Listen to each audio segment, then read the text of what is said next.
Scala Conviction Environnement, c'est un fonds thématique multi-actif. Alors ce fonds est investi dans 3 thématiques différentes que sont l'environnement, la démographie et la digitalisation de nos économies.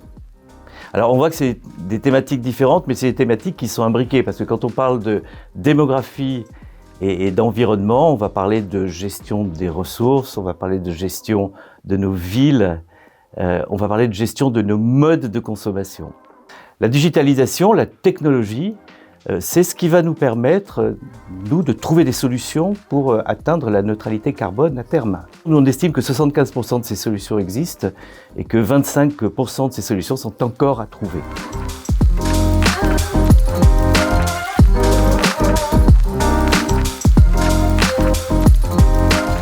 Alors, la poche action comprend 20 convictions qui sont équipondérées. Ces convictions, on va les chercher partout, sur tous les continents. Et on va aller chercher les leaders d'aujourd'hui ou de demain. Alors quel est le process d'investissement ? Le process d'investissement, il y a 3 grandes étapes. On regarde les marchés adressables, les marchés sous-jacents.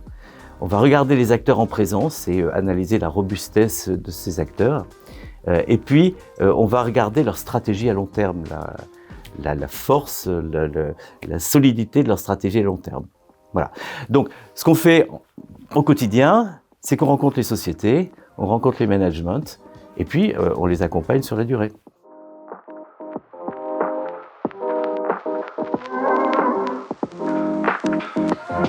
Alors oui, une société qu'on aime bien, et sur un secteur qu'on aime bien, c'est Bureau Veritas. C'est le secteur de l'inspection, de la certification et du contrôle. Alors, c'est un secteur qui est important, et c'est un secteur qui est très fragmenté. Les 3 premiers acteurs sur ce secteur représentent 25% du marché. Il s'agit de Bureau Veritas, Intertek et SGS. Alors, ces secteurs, les dynamiques de ce secteur, elles vont être poussées par la nécessité aujourd'hui de traçabilité de nos chaînes d'approvisionnement. Et puis, le développement des rapports ESG des entreprises. Et là, par exemple, la communauté européenne a demandé à ce que ces rapports soient audités par des certificateurs. Donc, c'est un marché qui va se développer pour eux, et des certificateurs qui soient autres que les auditeurs financiers.